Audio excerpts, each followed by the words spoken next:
Hey, everybody. Welcome again to episode 15 of Stir Crazy. It's our unscripted, unfiltered offering about news and cultural goings-ons from us here at the Real News Network. I'm your host, Kim Brown.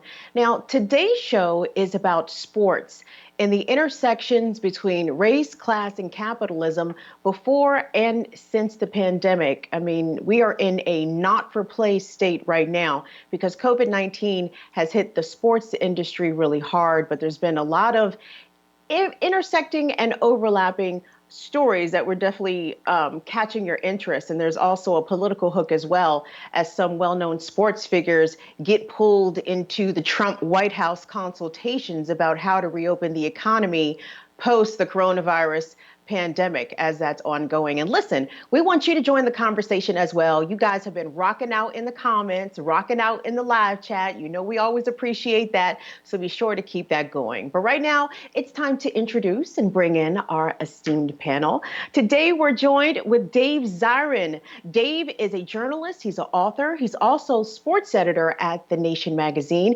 He co-hosts the radio show The Collision on WPFW radio right here in DC. Today, we're also joined with Beth Becker. She's a digital consultant with a number of left movements. And of course, a regular now here on Stir Crazy, the Real News' own Leandro Lagera. Gang, thank you guys so much for being here.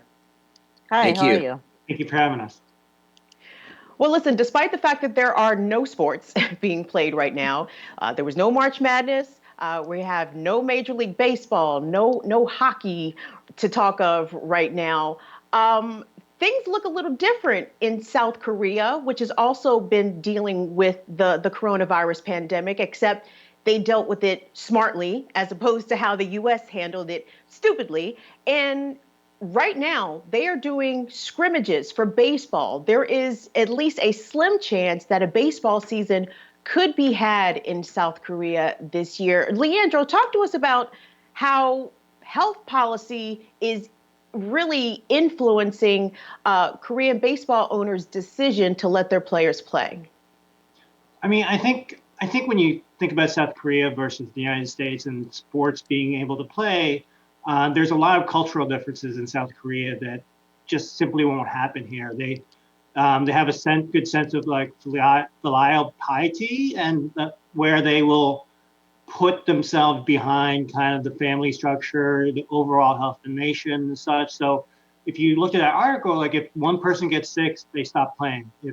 If you're not wearing a face mask, again, you don't get allowed into establishments, and they kind of look out for themselves more and value the safety of the total populace. And I think that's why, if that attitude is pervasive within their society, then I think that there's a chance for sports to come back because they don't feel that it's more important than survival.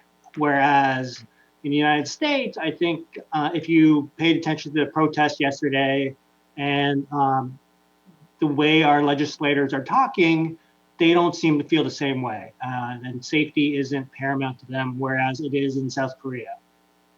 Yeah, if I could jump in, Leandro is absolutely correct. I mean, the difference here is that in South Korea, it's the state of the virus which has determined the timeline of them going back to sports. And that's right on. That's exactly as it should be.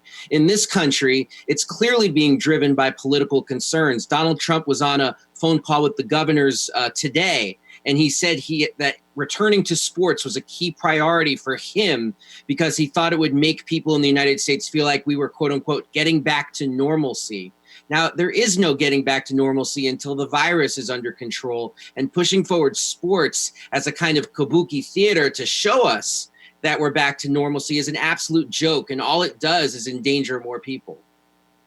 You know, Beth, there was a great piece on ESPN about this specific thing. And when I was reading through it, I was a little taken aback, but in the sense of sort of a jealous way at how efficient and how adamant South Korean officials were about containing this virus, even to the point where people, first of all, testing was widespread and free, and people got tested and they were able to pinpoint where the virus was hottest. They were able to do contact tracing. And we have done none of that. And yet there is so much clamoring for this country to reopen, even in the arena of sports. How much did government policy influence why we don't have any sports going on, whereas Korea at least has a chance of sports coming back in the near future? I mean, I think it just comes back to the attitude of government towards their people, right? Our government tends to definitely think of the people as second to the politicians themselves in a lot of cases. They don't prioritize huge swaths of our population. I mean, let's call a spade here if we can. But if we're going to talk about putting sports back to work, baseball, basketball, who are those players, right? It's people of color that are going to be put at risk. What does Trump care about them? What does Trump care about them? The other thing I thought was interesting about the South Korea thing is they were getting results back in 24 hours. Right. 10 hours. Like what? Yeah. I mean, who is your vendors? Can you send them to the Trump White House, please? Can we know where these rapid response tests are being made available? Because here in America, I mean, aside from the obvious carnage that is happening in a lot of our major cities and the infection rate still truly unknown because of a lack of widespread testing, I mean, not only are we on pause, but we are on indefinite hiatus. Los Angeles City Mayor, I keep wanting to call him Gil Garcetti, but it's Eric Garcetti, right? It's the son. Eric Garcetti came out and told Los Angeles, listen, there's a very good chance that we are not going to see any sports until 2021. And when you think about how large of a market Los Angeles is with the Lakers, the Clippers, the Rams, the Angels, the Dodgers, I mean, it goes on, the Los Angeles Sparks. I mean, it's a massive economic driver, not just there, but obviously across the country. But this guy's being level with people, Dave. He's letting them know, don't get your hopes up expecting some football or some basketball anytime soon. Well, Eric Garcetti is also a very slippery character. And in that statement, he's opening up a little loophole to say we could have sports without fans in attendance. Like he's saying, we're not going to have sports with gatherings of people around them. And that opens the door to what's being proposed at all levels, this idea of playing the games without fans in the stand. But this then goes to Beth's point, because if you're not playing with fans in the stands, you're still putting at risk the players themselves. You're putting at risk the coaches. You're putting at risk the medical personnel. And you're putting at risk a lot of players who I think a lot of the minders of sports, the commissioners, the franchise owners, they see these athletes as basically extensions of equipment. And there's certainly a very racialized component to that, where they don't see them as people who should have an equal say in whether or not the trains necessarily run on time. And that's a real problem, which is why I think we're headed towards a serious confrontation in Los Angeles and elsewhere, everywhere there's professional sports, between the owners and the unions about whether or not they're going to allow the players to go out there in situations that are unsafe.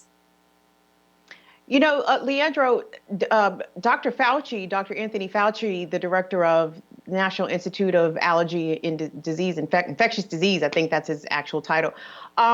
He's open to this, to what Dave just said, the possibilities of having either Major League Baseball or professional basketball in empty arenas. Does that sound like a good idea in the near future? I mean, I'll push back on Dave just a little bit. Let's just remember, even though athletes are primarily minorities, they're still part of the millionaire class, and they still get unequal access to testing. I mean, it was proven when, whole Utah Jazz team got tested before, the public gets tested, the Brooklyn Nets got tested, and their excuse was, well, we paid for it themselves. Well, because they couldn't afford to pay for it themselves. So there is a possibility that athletes could probably play in empty arenas because they have access to testing. And to Beth's point, testing is the most arduous thing that's holding back anything we're doing right now, because we simply can't tell who has the coronavirus. But athletes in the millionaire class, so it's more than just a racial component. It's more of there's a class component here too, where they make big money off of sports. It's in their best interest to test all their athletes to make sure they're safe, and so they'll get tests before general public will get tests. So I think that's when they say there's a possibility, that's what they talk about, because they can do massive amounts of testing for all these rich athletes. Beth, you raised an excellent sorry, go ahead. point. Oh, no, go ahead, dear. I was going to say, I was sitting here listening to Dave and Leandro, and all I kept thinking is, look, I have a lot of friends that are not currently playing, but have played baseball in the past at the major league level. And one of the things they've always commented on is the energy of the crowd and how that feeds teams and feeds the energy of the game. And I actually reached out to a couple of them via text message this afternoon and said, what do you guys think of this idea? And I'm not going to name names because I'm not allowed to, but the response was, they've got to be kidding. How do you get yourself pumped up to even play the game when there's not anybody watching? And sure, there's people watching on TV or on the internet, but that 10th man in the crowd and the yelling and screaming and booing of the umps and everything, that's just as much a part of the game as everything else. And I don't think the players would enjoy it, even if it was safe and healthy for them to do so. That's true. But I was just going to say the players enjoy getting paid. And a lot of these organizations are saying that they're not paying full salaries for the seasons that aren't going to happen. In Major League Baseball, they've promised to pay salaries in April and May and not go any further than that. In other leagues, it's going to be even stricter. In sports where the athletes are contractors and don't have a union, like Ultimate Fighting or Sports Entertainment, otherwise known as World Wrestling Entertainment, which is a whole other story of sleaze that we could talk about. You've got a situation where they're going to have to play to get paid. The issue, though, is I think what Beth says is so true. Like, I've talked to athletes as well about this, and the thought of playing before an empty crowd to them is just depressing. And they also think it will depress performance, not just their emotions and attitudes, because they'll lack that wind beneath their wings that a crowd can so often provide. I mean, it's ironic because LeBron says that he won't play unless there's a crowd playing. And then the ironic part is Kirk Cousins, the quarterback for the Minnesota Vikings, has said it would be kind of soothing and relaxing if there wasn't a crowd. If you know his history, he got booed a ton. So of course he would enjoy not having a crowd. So.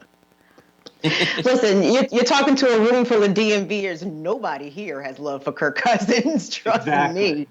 But Beth, to your point earlier about the athletes being the working class, being mostly minority people, I want to talk about who has been economically impacted here the worst since the shutdown of sports.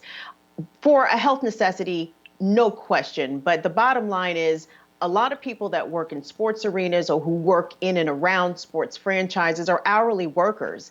And without a season or without games, there is no paycheck. And a group of people that we may not think of are minor league baseball players. And the minor league farm system for the MLB is under a tremendous threat, along with the communities, the small communities that where these franchises are located, could have a big economic letdown, Beth. We think about the players. It's nice to see what LeBron James thinks and Kirk Cousins, who has made probably $100 million. But what about the people lower down on the ladder, how this has impacted them tremendously? I think it's twofold. I think it's the immediate paycheck problem, but it's also the long-term thing. These guys in the minors, most of them are either trying to fight their way up to the majors for the first time, or they were in the bigs and now they're down in the minors to rehab or whatever to try to get back. Everyone's trying to get back to the big show. And that career perspective, right? You often hear about college kids that get hurt and then their whole careers is hurt because they can't play up to speed. I think this is not just an immediate term thing for them. Hopefully, I haven't talked to any minor leaguers, but I would hope that people would recognize, again, we have to do what's right for everyone. It's not just ourselves, and it's not just them too, right? It's the stadium ticket sellers. My sister's in-law works for the Diamondbacks and ticket sales. It's the people hawking the beer and the popcorn and the ushers. It's just, yeah. Yeah.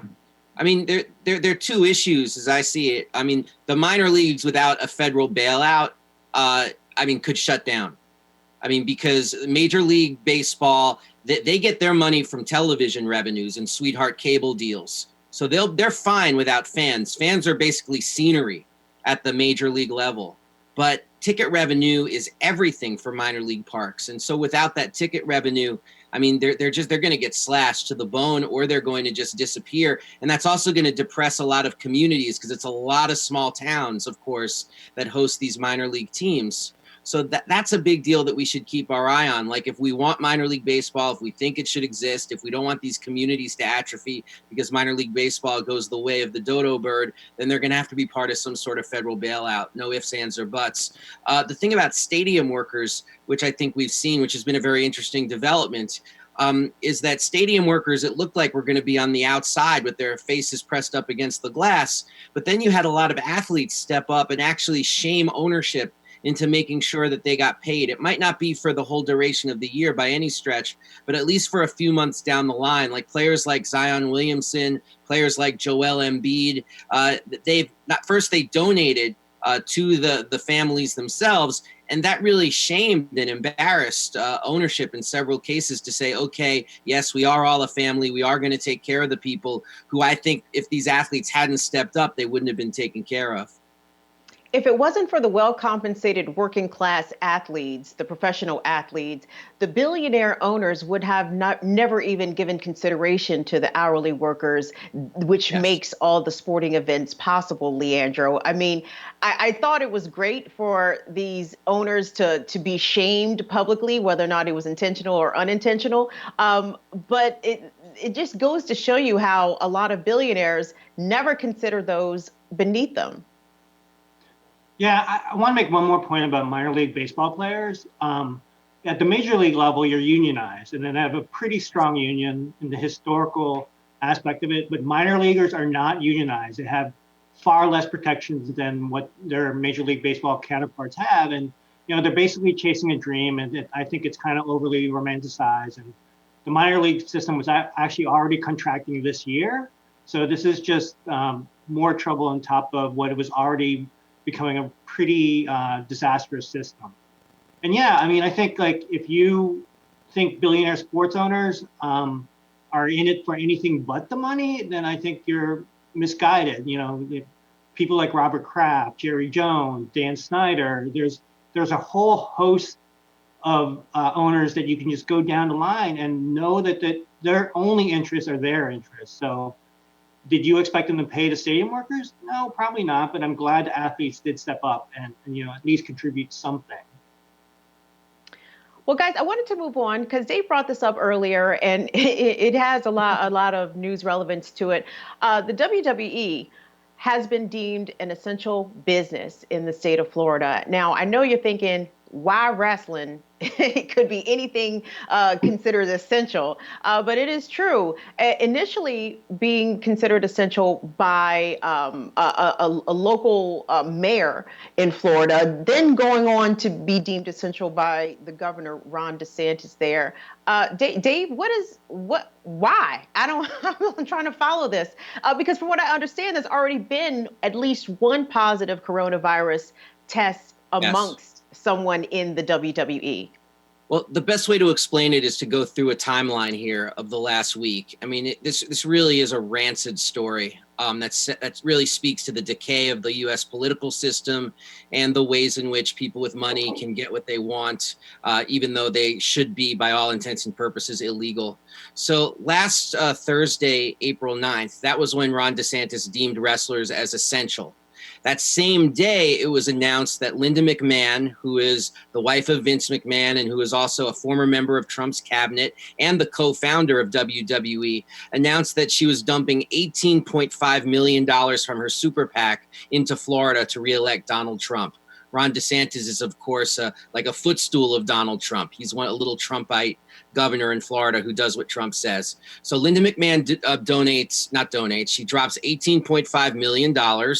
There it is, into Florida for Trump's reelection.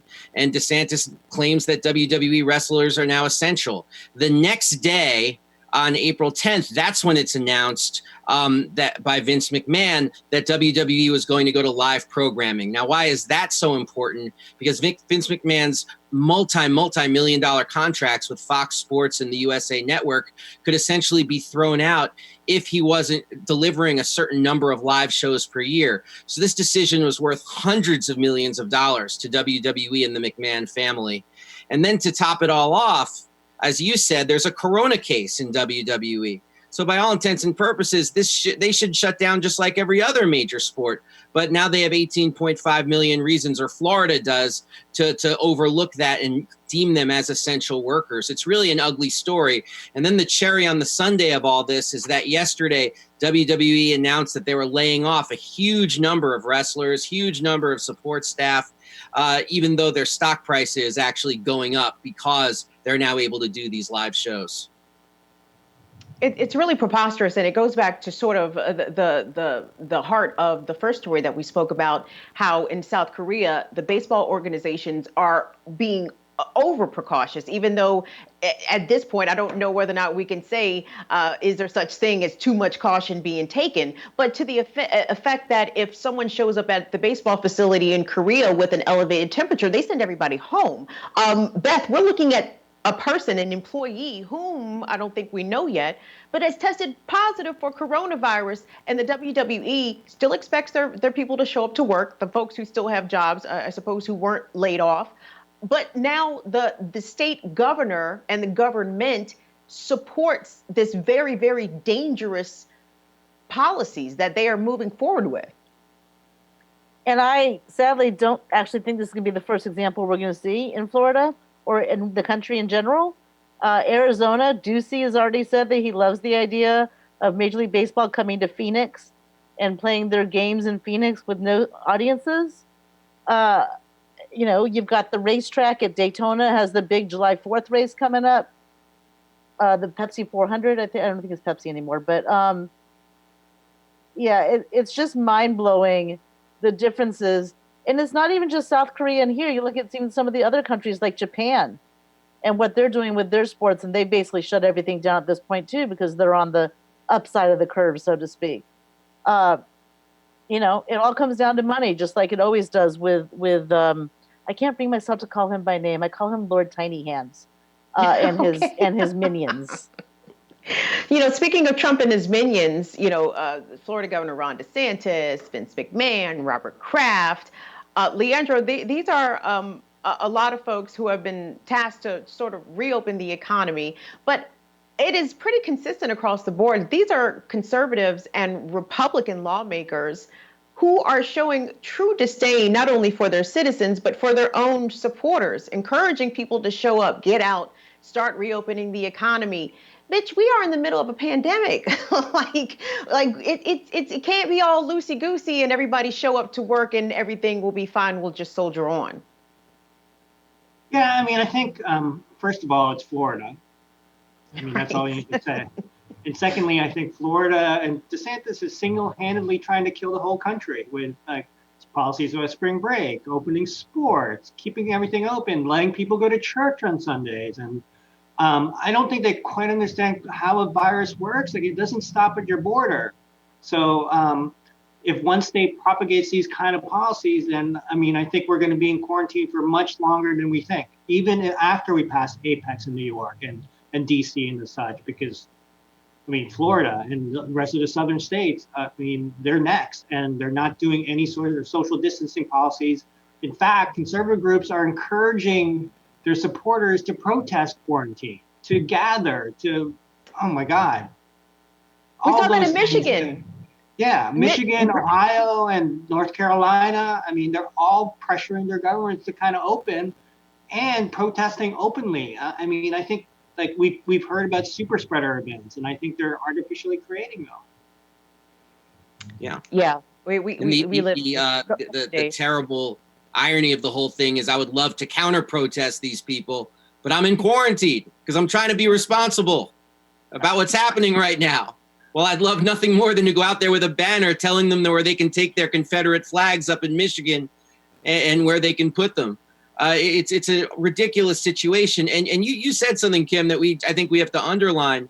Vince McMahon, the founder of WWE, who is endangering his own workforce by exposing them to the coronavirus, is one of the people on one of Trump's committees that's going to decide about reopening the economy. This is absurd. Not health experts, not union people who are charged with protecting the health of their workers, but it's all billionaire sports bosses who are on the sports committee. And to have Vince McMahon there, I mean, it's just the rancid cherry on the sundae. I mean, it's a slap in the face, and it's a message to athletes saying we don't care about you, or we care about you only insofar as you are investments for us. And they're going to make all of these calls, like trying to sound like General Sherman about being brave and going out there and doing it for America. They're going to say all these things. Vince McMahon has already said that we're going to live programming because we need to do it for America, all of that. Meanwhile, they're going to be in these hermetically sealed chambers with their kids, completely apart from the virus, while sending other people to do it. I mean, it's the virus equivalent of Dick Cheney sending kids to war 15 years ago while his own ass was draft dodging Vietnam.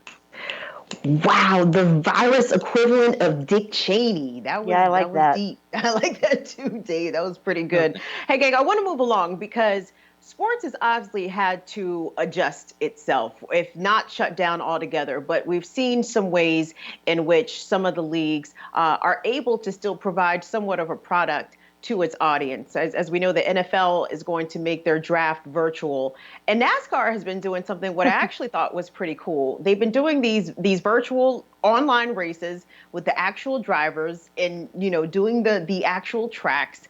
But one guy got caught a little bit with a hot microphone. Dwayne, let's hear from that. I can see it. You can't hear me? Hey, nigger. Wow, big. Kyle, you're talking to everyone, bud. Yeah, we heard that. Oh, damn. You did not just Yikes. don't say anything. Oh, hey, buddy, Kyle. We all can hear you. That was Kyle Larson. He's a NASCAR driver. Well, at least he was until he got way too comfortable on the live stream with everybody listening. Dave Zirin. So I heard it, and that's my first time hearing it because I wanted to hear it live. And he hit that hard ER on the end. Now, it sounded like it was meant in a friendly way, in the way that Black people such as myself sometimes will greet other Black people, but we don't use that hard ER though, sir. It sounded like somebody who is very familiar with the N-word and uses it as a comma when talking to people. And I've read umpteen articles about this. That's actually the first time I've heard it live. When it happened, it's the first time I've heard the guy saying, we can all hear you, Kyle. And then, the silence that followed that. I mean, Beth should talk about this, not I, because she's much more the expert. But the irony also of that it's Larson who did this, of all racers, I mean, is something that's worth discussing. Oh, Beth. Yeah, I mean, I was watching it live. I've been watching when NASCAR announced they were going to do these virtual races. I was quite excited. I've been watching them. And when this happened, I was on the phone with my mom, and I may have dropped a few F-bombs, which my mom was quite surprised to hear because I could not believe what we had just seen and heard. I will say this, NASCAR, Chip Ganassi Racing, they've handled this right. He needed to be gone, and he needed to be gone now. There's nothing to investigate about this. There's nothing to cover up about this. It happened. He put out a short video with an apology that felt sincere. Having met him a few times, it sounded like him as being sincere. But he's done. His career's done, as it should be. And to be honest, it kind of sucks for NASCAR because NASCAR in the last few years has really made a lot of efforts, both as a sport and individual drivers, to kind of move into the 20th century, right? Like when everything was going on around the Confederate flags, Dale Earnhardt Jr., of all people, spoke up and said there's no place for that in NASCAR. And racetracks started banning the flag in the infields. And I think Kyle probably just set us back a few years on the progress that we've made in that sport. And it's kind of too bad because it's a great sport in a lot of ways, the people involved in it. But yeah, he screwed up, and he does have a history of having some verbal gaffes. How about if I put it that way? Are they racial gaffes? Because I'm not up on NASCAR. I've never heard him. of this I've guy. never heard of him with the racial gaffes before, but there's been some, other things that I can't really go into just because I don't want to out people that heard the conversations that reported them back to me. Other than to say that it's not just the racism, it's women, it's people of different abilities. It's a lot of things with him. So he's a problematic kid to begin with, and I don't mean to call him a kid because he's quite a grown man. So let me walk that back just for a second. Leandro, this is something different, so to speak. I mean, we've heard, for example, the former owner of the Los Angeles Clippers, Donald Sterling. He was recorded making a lot of disparaging comments about Black people, to put it nicely. Kyle just dropped that racial slur so comfortably. I mean, that thing just rolled right out of his mouth, like he knew he was amongst friends and family on that virtual race. The ease in which he used that racial slur. What are your thoughts about that? I have a kind of a lot of thoughts about the Kyle Larson incident, primarily because he's Asian American. I only read one article, whereas Dave probably shamed me into research, but there were a lot of triggering words in that article when they talked about, that he was white passing, assimilating, that he was a model minority. And I think, let's not make NASCAR heroes and by no means am I defending his use of a racial slur, but his contract was up. Ganassi was going to lose him anyway because he's going to be one of the most sought after free agents in racing after this year. And he made he's certainly not hurting. He made like $10 million, but also I wonder if he wasn't Asian American, if he was one of the pure white drivers, if they would have treated him the same way. I think, we're seeing it now in kind of racism against Asian Americans and coronavirus. It takes 2 seconds to come from the model minority to being yellow peril, right? He's an easy scapegoat. Yeah, he did something terrible and he deserves every single piece of punishment, but also he is an other. He's not one of them. So he's easy enough to get rid of. And I wonder if one of the good old boys of NASCAR, if they said this, because I'm guessing that this is a pretty commonly used word among their circles, like when they're playing video games with each other and such. And that's why he was caught, it seemed normal to him to use it. And I guarantee you it's learned behavior for him. And so that's my concern, that they're using a scapegoat of one of the minorities, regardless of what he used. But it's so easy for them to throw this away. And I wonder if one of the establishment racers said it, how would they treat him any differently? I hear everything you're saying. I will say this: Chip Ganassi Racing doesn't come from the NASCAR Good Old Boy Network.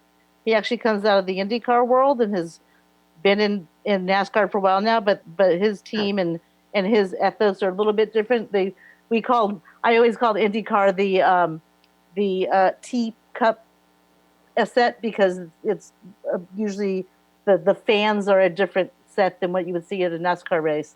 However, I actually hadn't thought about that aspect on Kyle, and I don't know what would happen. I will tell you, it's still an overwhelmingly white league. I mean, their perspective for sure. And their representation. I mean, this could be a blind spot to them. Who knows? But again, it doesn't excuse what he did. I'm just saying, would they treat him any differently if he is one of the good old boys in NASCAR? And one of the things that tears at me about this story is I find Kyle Larson's history absolutely fascinating. His grandparents on his mother's side were in internment camps during World War II, interned by Franklin Delano Roosevelt, and even with that history, he did not grow up with that kind of consciousness, but he'd been developing that consciousness in recent years precisely because he was realizing that he was a role model to others and that he was breaking new ground. And he's not the first athlete I've heard stories about that, where people, they grow up, they're in that athletic bubble, They've got the blinders on. People have already pegged them as being exceptional at something that could make them millions of dollars. And then only when they become famous and realize, like, whoa, my representation actually matters in a sport where I am a serious minority in terms of ethnicity in this particular sport. And then that allows them to develop that consciousness. So I'm hoping that Kyle Larson's story is not over. And I'm hoping that we can see this develop over time as somebody who is really wrestling with the perils of race and racism in this country. Yeah, like his story reminded me of the Jordan quote back in the 1992 Olympics when he said even Republicans wore Nikes, right? Like he was totally shrugging any sort of responsibility for any sort of racial representation. But I find it hard to believe, and I'm not apologizing for him again, but for someone whose parents were in Japanese internment camps, that race isn't front of mind to you at all times. Yeah. Guys, we got some comments from the YouTube. Yo Folks 3 says, I don't know about y'all, but I would trust Dave Zirin with my life. This dude oozes truth and facts. Dave getting some love in the comments. To get into something that we were teasing earlier, the Trump administration is determined to get this economy back on track, whatever that means, and apparently by any means necessary. So now Donald Trump has tasked a group of white men, billionaires, many from the sports world, including Patriots owner Bob Kraft, Vince McMahon from WWE, NBA Commissioner Adam Silver, baseball commissioner Rob Manfred, and the list goes on. Mark Cuban's in there as well. Dana White from the UFC is also in there.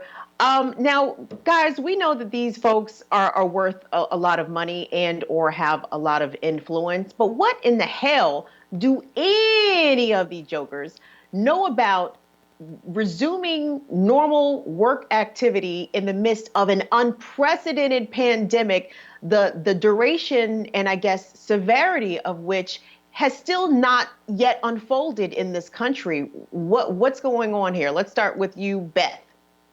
Well, I think the first thing that comes to my mind is the fact that we're in almost a depression, definitely a recession at this point. And those guys, their money still flowing into the Trump coffers for the campaign.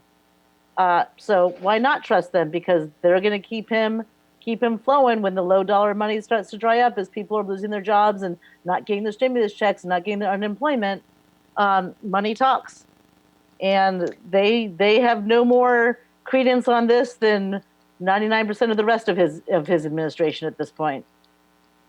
You know, Trump is such a name-dropping motherfucker. Like, I hate people like that. Like, he thinks just because he trots out a bunch of recognizable names, faces, corporations, that somehow that legitimizes his awful and non-effective policies, Dave. I mean, Donald Trump, he's determined to brand this to the end, even though he's doing a terrible job managing this. Yeah, I mean, would it have surprised anybody if he said, and now I'm adding to the committee Christy Brinkley because of her experience with the Sports Illustrated swimsuit issue?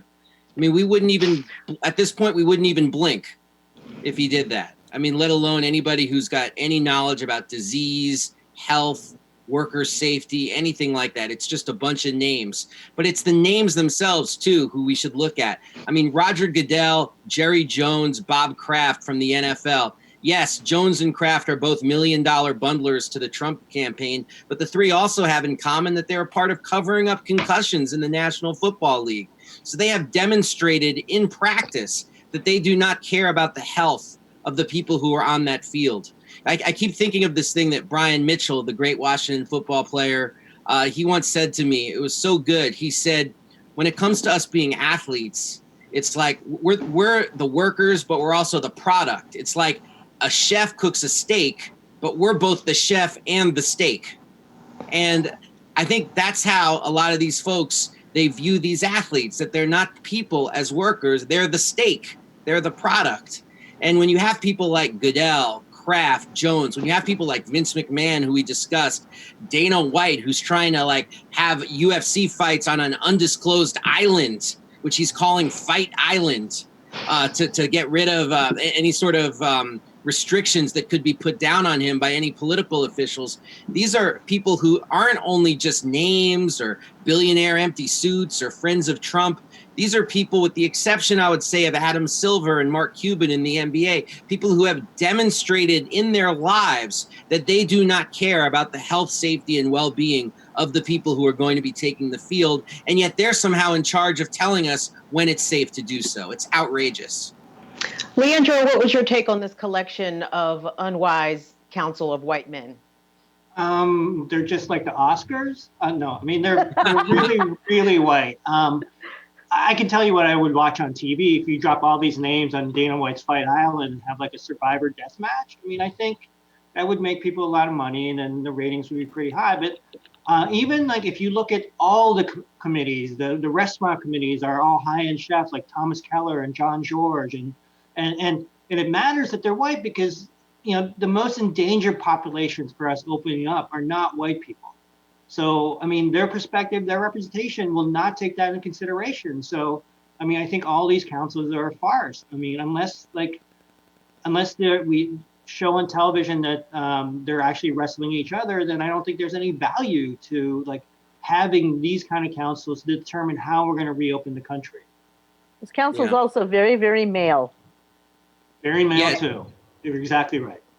It's all male, it's all white, and it's all people in positions of ownership. So nobody from the sports unions are on there as well. And I think Leandro just touched on something really important. I mean, there's that old expression, when white America gets a cold, black America gets pneumonia. And you're seeing that in how coronavirus is playing out. And you could see it in how sports play out in terms of the people that they are putting at risk. Yes, they're very well compensated and all the rest of it, but it's still white owners putting at risk a black workforce, particularly in the National Football League and the NBA, just to keep the trains running on time. So it becomes a microcosm of what we're seeing in a broader sense in our society. And also, by the way, and the people that Donald Trump has selected to be not just on this committee, but a myriad of his Get America Back to Work committees, it's just doubling down and tripling down and quadrupling down on white supremacy and setting forth that image of these white heterosexual, extremely wealthy men who are captains of capitalism, but somehow they know best. They know best. In a medical emergency, it's offensive, but it's very much on brand. And speaking of brands, guys, numerous franchises are trying to keep their fan bases engaged, and we all know that New York City in particular has been devastated by the coronavirus, with tens of thousands of New Yorkers losing their lives and many more still fighting for their lives. And we got to salute all the medical staff, doctors, nurses, the janitors, people cleaning the hospitals. You know, thank you all for doing your best. But the New York Mets released a video. We want you to check it out.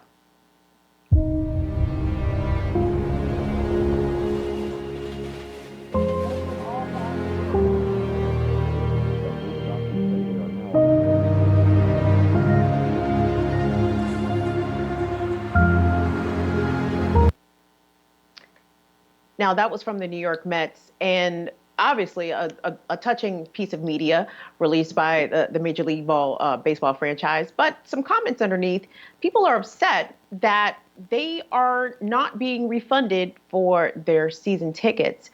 As we know, season tickets can run into the thousands of dollars, and if there's no baseball, I can't go to no games. What's up with my money, New York Mets? Should teams be giving back some money? Should they take the State Farm approach to this? State Farm Insurance was giving some of its customers refunds because people haven't been driving as much. But it seems as though some of these franchises are reluctant to do that. Dave, what's your take? I think they should be refunding their money. Right. It's just leave it to the Mets. I mean, I'm born and raised in New York City. I was born and raised a Mets fan, and just leave it to the Mets, just the chintziest franchise in all the world. This is the franchise of purple leisure suits and bell bottoms. And I mean, this is not a classy organization. Leave it to the Wilpon family. They're folks who they gambled the Mets' future by giving all their money to Bernie Madoff, who made off with it. and now they're doing this. So it's if there's a dollar to be stolen, the Mets are going to do it, and they'll do it at the expense of their fans. I mean, there's so much the Mets could be doing, especially because they're located in Flushing, Queens, and Queens has been hit so hard, even relative to the rest of the city. So giving us some cheap media while also, filching money from the fans. I mean, this is such typical New York Mets behavior that, as a longtime fan, I almost have to laugh, if not cry. Beth, you've worked in professional sports. Are the Mets possibly opening themselves up to lawsuits if they don't refund customers for a season that they aren't going to be able to participate or engage or attend any games?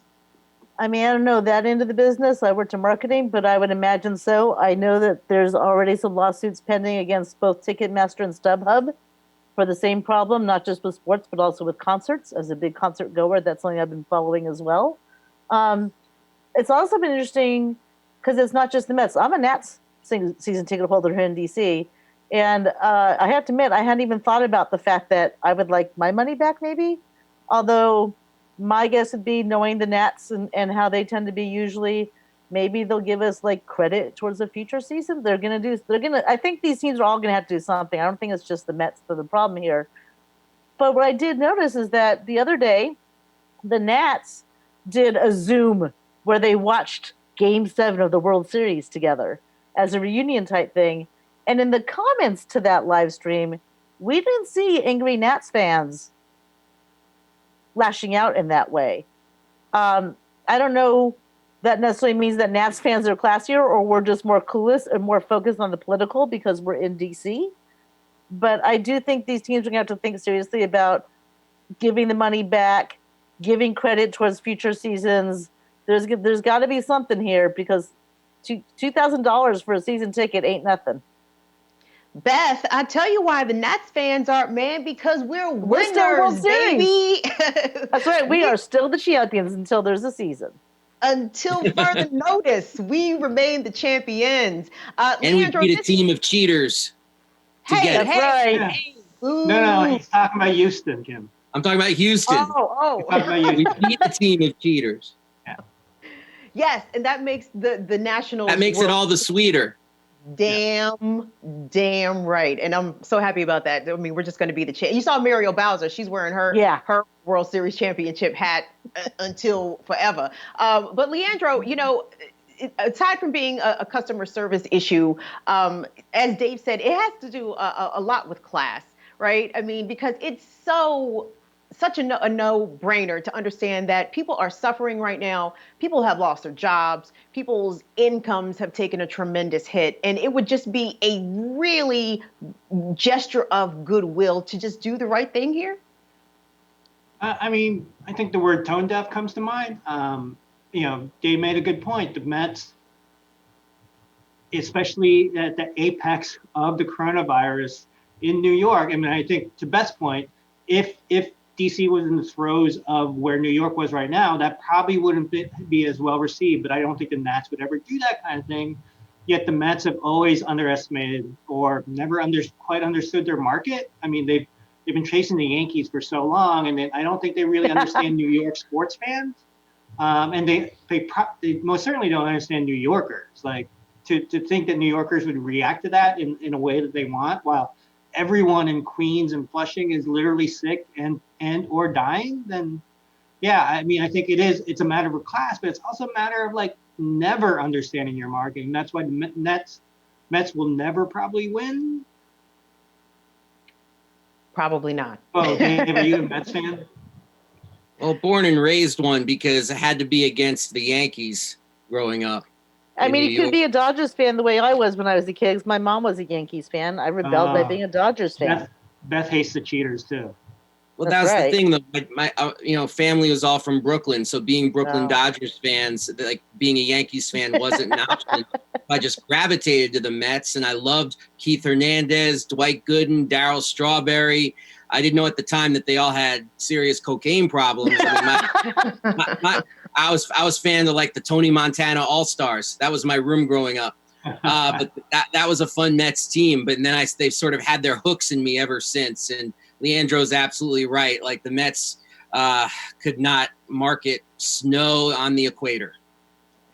The Mets, the Knicks, all these storied New York City franchises just falling by the wayside. You hate to see it. It's because they have money, whether they're good or not. So it is New York is the problem. They get the cable deals that are worth billions. And so there's really no incentive to provide a good product because it's not live or die for them in terms of what they're able to do. And the ownership has no pride. So when you have those factors together, you get the goulash that is New York sports. Speaking of making money and not really all that good, and we're going to segue out of sports here and get to something kind of cultural because Dr. Mehmet Oz, the Oprah protege, he has been giving some, shall we say, questionable advice to people regarding how to deal with the pandemic. And he appeared on Fox News where he suggested reopening public schools, but at a cost. Dr. Oz, help us. Well, first, we need our mojo back. Let's start with things that are really critical to the nation where we think we might be able to open without getting into a lot of trouble. I tell you, schools are a very appetizing opportunity.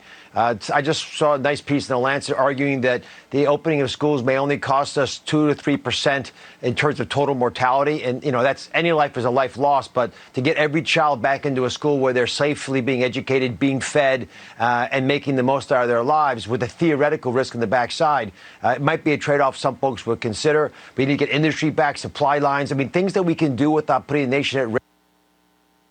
Okay, well, sure. Let's reopen the schools and just tell your kids that 2 to 3% of their classmates are not going to make it to the end of the school year. That's not a big deal. That seems like a fair trade-off.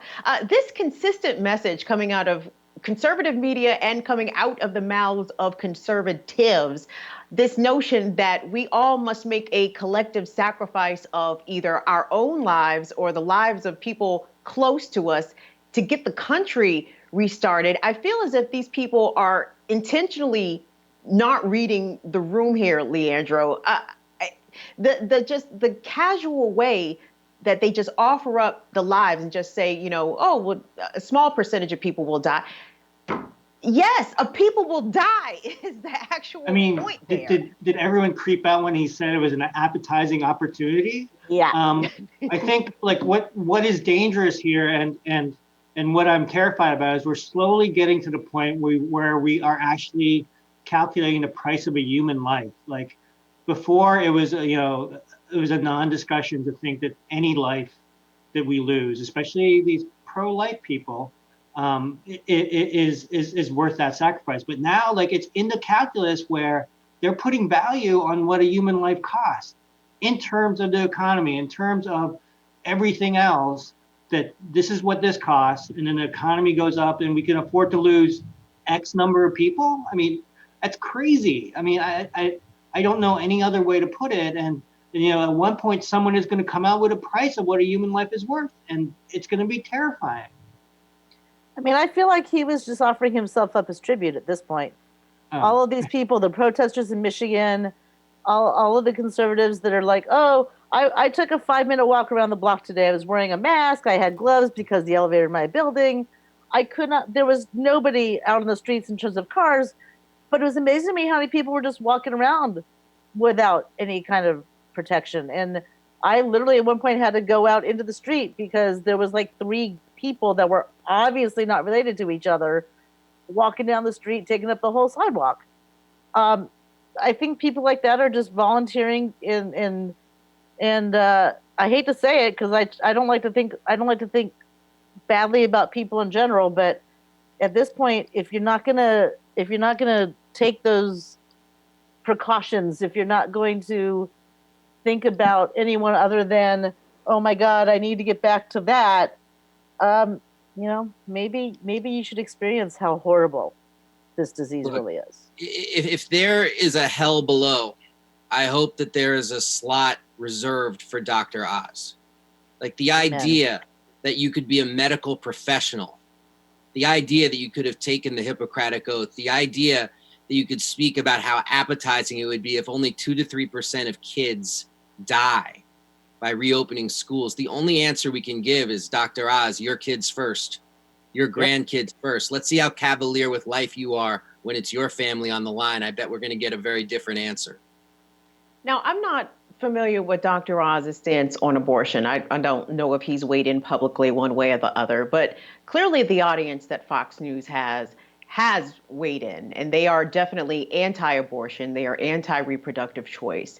And I don't know whether or not they are seeing the forest for the trees regarding the advice that people that are coming on Fox News, and elected officials, elected Republicans, coming on the news and encouraging people to get out there, but not being frank with them about the risks that they're taking, and not necessarily drawing the parallels between 70-year-old grandma who wants to go to the store and someone who is opting to have an abortion. I mean, they don't see the parallels, rather, you know what I mean? The similarities, the overlap in being pro-life means being pro-life of life that is already here walking around also.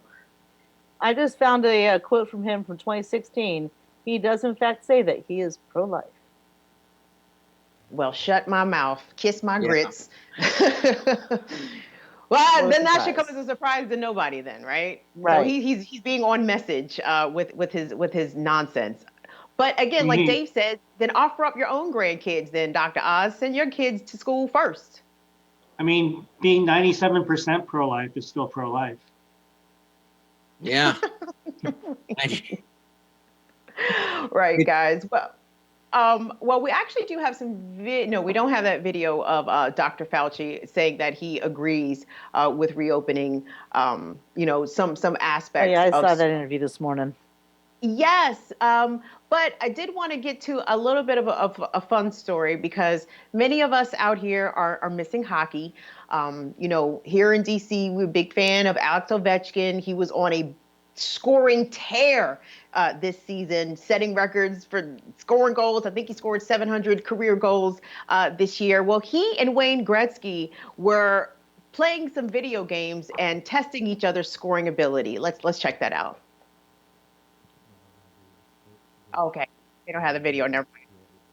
Oh, so they're planning to do that in the upcoming future. So you guys, the fact that sports is being relegated to the virtual world now, how long do you think that is sustainable? Like, how long are people going to tune into their favorite athlete playing a video game, or just going live on IG before before people start climbing the walls and are like, no, we have to figure out some way to get sports back on television?